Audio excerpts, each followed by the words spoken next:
Hello, this is Brother David Coleman. I would like to give to you a shortened version of my testimony concerning the miracle of God answering my prayers concerning faith and believing God for a bass guitar, and how He went beyond that. But in brief, short, I would like to start with how that over 50 years ago, I was a total wreck in my life. I was preparing as a Satan worshiper and had joined with my friends to make a heavy metal rock band. We were about as wild and as crazy in our music as the craziest bunch of people you could ever meet. We were noise and doing a lot of drugs and trying to do all kinds of things to make our lives happy. And I was not even able to play an instrument, but was really listening to 2-3 hours of rock music every day, and it sort of possessed me. I could sit in a rocking chair, of all places, and listen to that music non-stop. No one was around. I just sit there rocking and listening to the rock. And then the friends that I had met, who were much into the occult, and I had learned a lot on my own, and we joined together and searched for someone to play drums. So I played bass, then we had a drummer, we had 2 lead guitarists, and when we get together, we would make noise. And then we decided to get us some instruments. I bought a cheap little bass that was what I could afford. I didn't have hardly any money, and we'd get together and practice, and I had an ear for playing.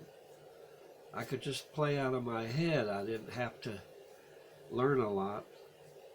I did get a few fundamentals to play patterns, and we'd all go into a place and sort of party. Well, one day we all got in a living room and we had the full band, and was passing the marijuana around, and the Spirit of God touched my heart. And it was just so strange, this feeling that came over me. And so when the marijuana was going around and it came to me, I passed it up. And it went on around past me. And then the question they asked me was, aren't you gonna party, Dave? And I says, no, I'm coming to Jesus tonight. everybody was shocked. What is going on here, you know? And we had interests in all kinds of demonic stuff, and we were having experiences. One that's really clear is I was standing in front of the guitarist with the bass, and we just started playing, and all of a sudden we were playing note for note,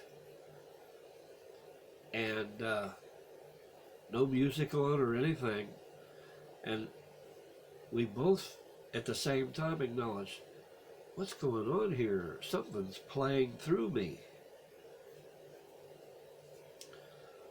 And we just had a lot of weird experiences, but that's a real long story because we had a lot of them.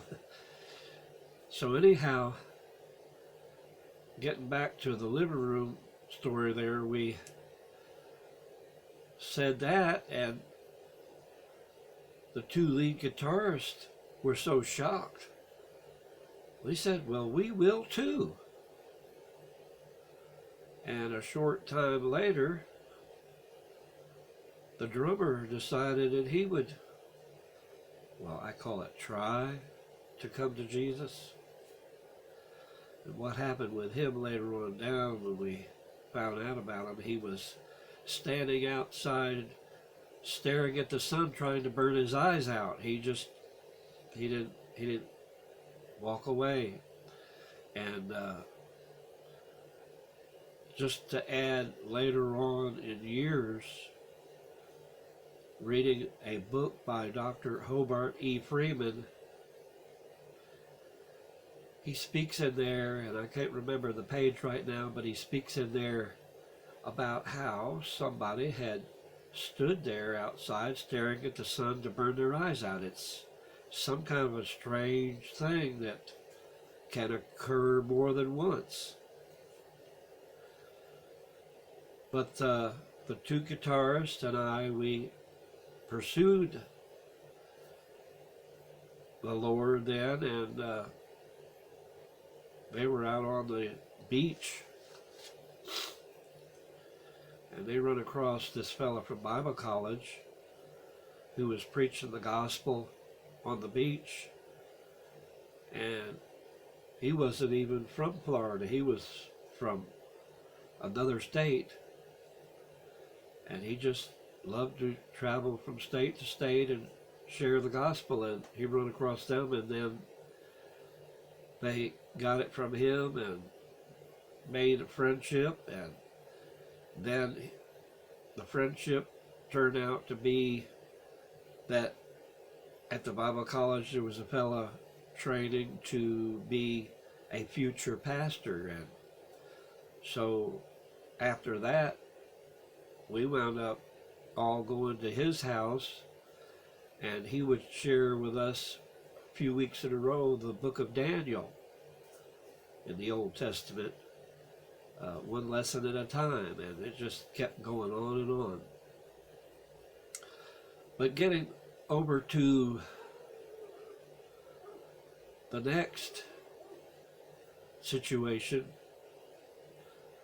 was I had played bass guitar in a church for several years, and it was that old bass, you know, that was really cheap.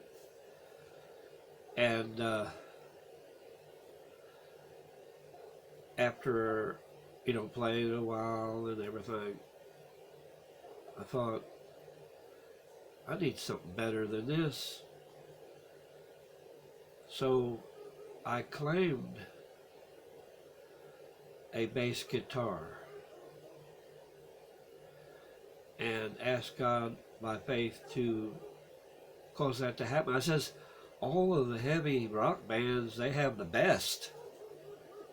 And I says, I want to play the best for you. Well, I wind up being out of work at a certain period of time in my life. And it actually went on for about 3 months. And it was just prior to that that I had asked God for a bass.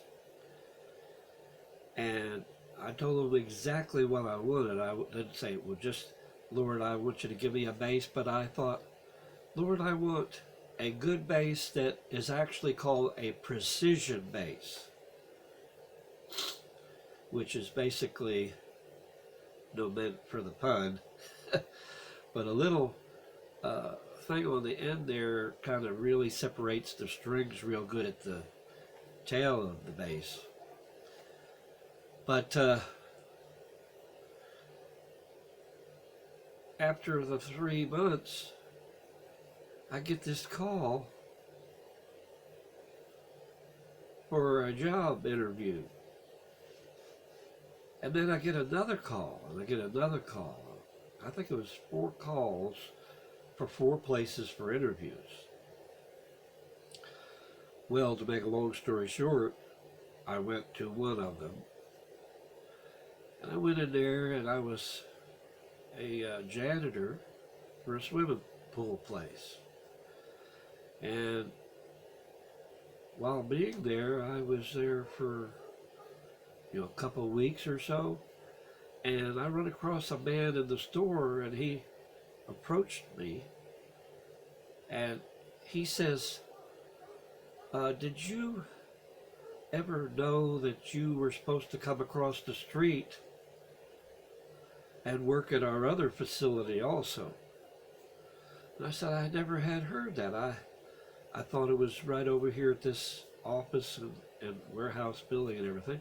He says, he was real nice, but he was informing me that I'm supposed to go over there also and dust and, and do some things there. I said, okay, so I went over there. He said, take you over there and show you around. Are you ready for this?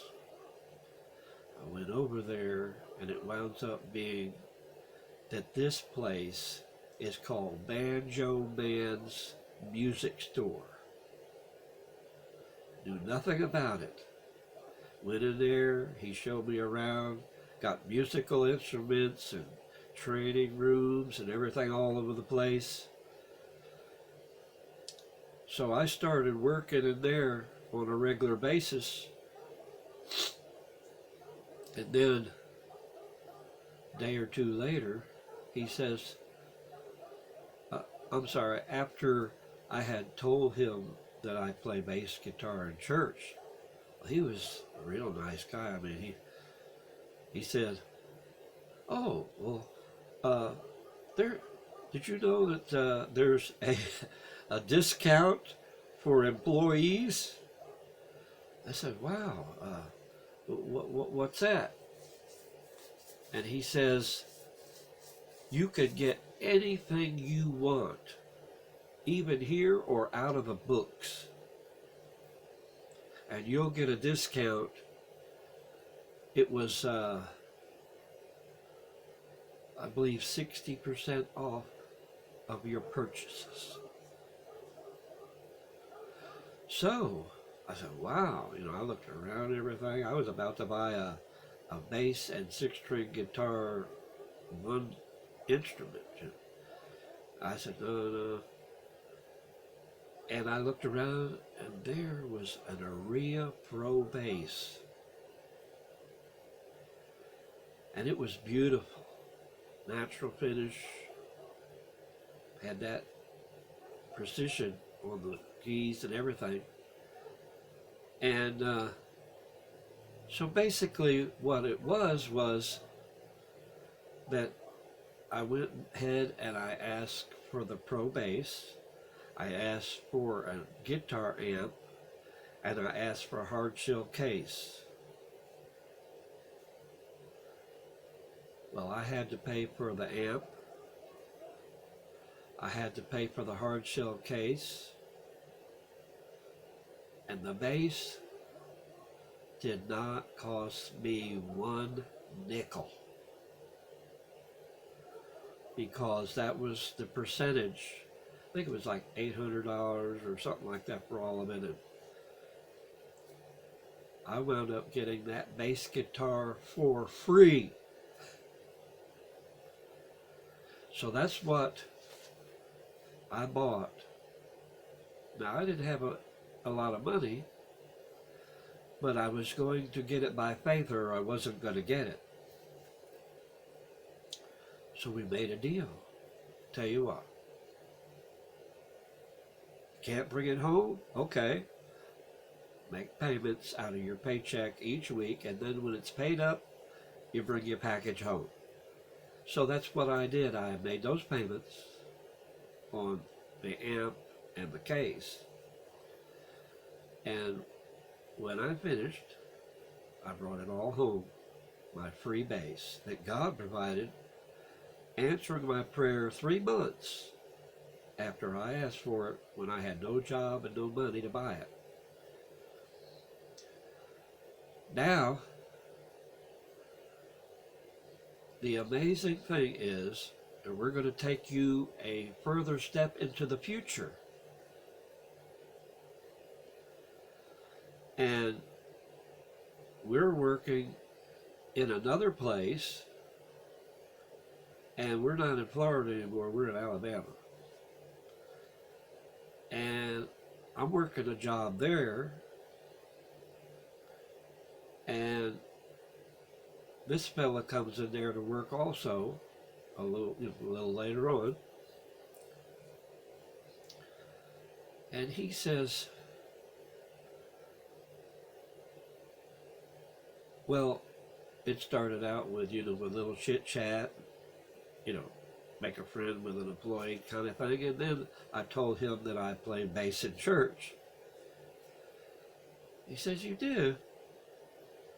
He says, I've got all the equipment. What happened was my dad killed a man, and so he had to go to prison.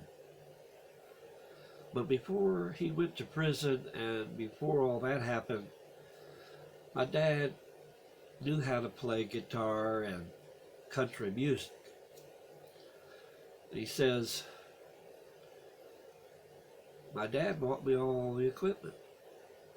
I can't play it anymore because he's in prison and I don't know how to play it, and I don't even know how to learn. So he says, I'll make you a deal.